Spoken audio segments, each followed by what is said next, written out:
Margit's entrance to the Donner's family starts with her life with Willy, as Itael, her granddaughter, tells us. In the summer of 1935, Willy, Joseph, and his wife Stella traveled for the summer vacation to a small town, Crkvenica, in Yugoslavia.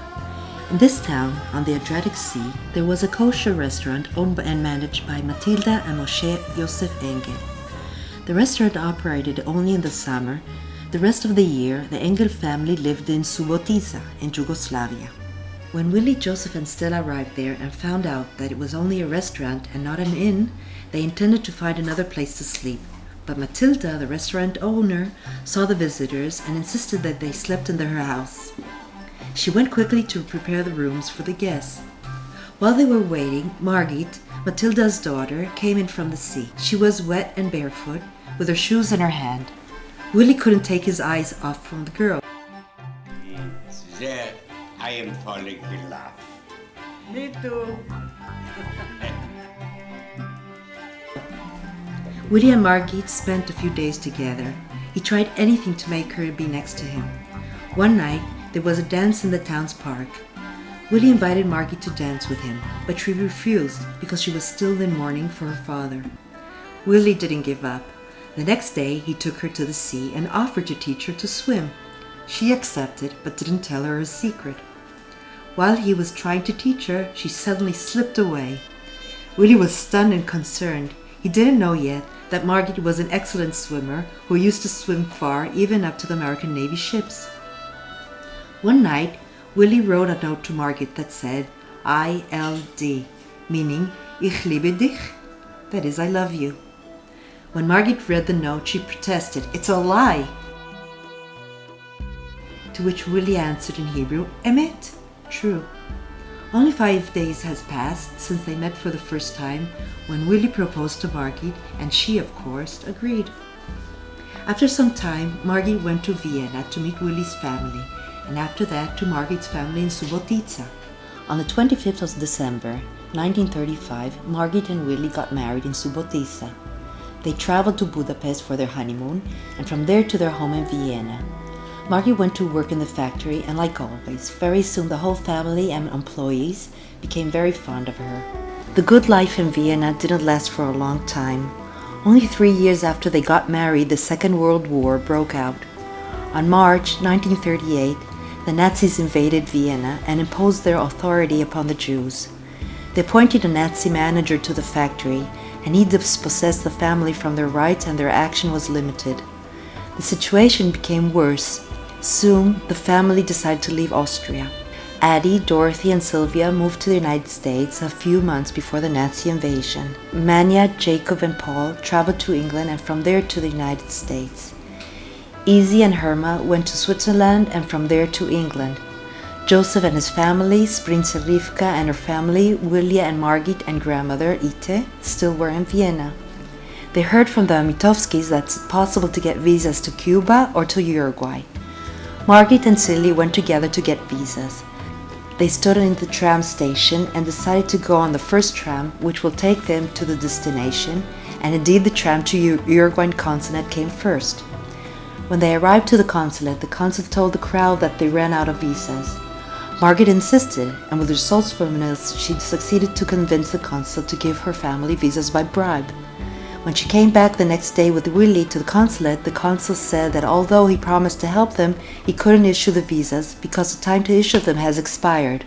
Willy didn't give up and proposed to write an earlier day, both on the visa and on the traveling tickets. Finally, the family succeeded to escape from Vienna and get to safe shores. In Montevideo, Uruguay, Joseph and Willy established again a textile fabric factory that they also called Hido, where they started producing underwear. The factory succeeded. A few years after they came to Uruguay, Prince Rivka, the elder sister, passed away. Her mother Ite, who used to live with her, moved to live with Willy and Margit. After World War II, Margit and Willy tried to assist her family who survived from the Holocaust. They sent tickets to Margit's older brother, Eliezer Dov, whose family was murdered in the Holocaust, and to his new wife, Shendel, and their little son. In Montevideo, Margit and Willy received them warmly and helped them get settled down. In 1955, they decided to visit Israel. They were interested in adopting a child there. They turned to the chief rabbi, Rabbi Herzog, and his wife. The Rebbetzin told them that they could adopt her as long as they stayed in Israel. Since at that time it wasn't what they intended to do, they went back to Uruguay empty-handed. In the meantime, in Uruguay, 6 more children were born to Eliezer Dov, 5 boys and a girl. There was a special connection between them and the girl, Tilly. Marguit wanted very much to have a girl, and when Tilly turned 5, she moved in with him.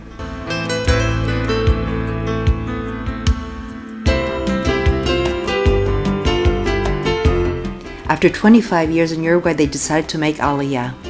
In January 1963, they came to Israel along with Tilly, Danny, Martin, and Alex.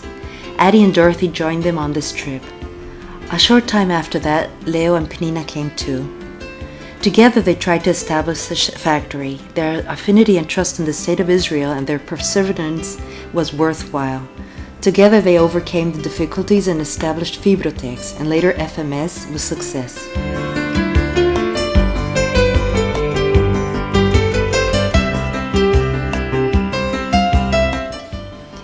Nili Chabushi Schneerson, Margit's niece, tells us about Margit. When I was a soldier, I served for a few months in Beersheba and I lived in a shack on the roof of Beit HaChayal. There were fleas and the heat was unbearable. And Margit suggested that any day that I could come by train to Tel Aviv and slept at their home, and so I did. I used to come in the evening and next to my bed waited chocolates and other treats. Isaac Schneerson, my husband that everybody knows, used to come from the army to visit me at Margit's, and she always said that she was our maid of honor. On the days they weren't home, she used to leave me a key for me with the condition that I would promise that Itzik would leave before dawn, as long as we weren't married. I loved her very much since then until the day she died. I have 2 stories that illustrate her personality. One story is that she taught me to tip waitresses and chambermaids. She used to help her parents when she was young, and since each time she saw a waitress working hard, she felt the old pain in her legs again. There are things in our youth that influence our character forever. The second story is one in a million of the stories she told me during her years, and it goes like this. Before Uncle Willie, there was another man Aunt Margit was interested in.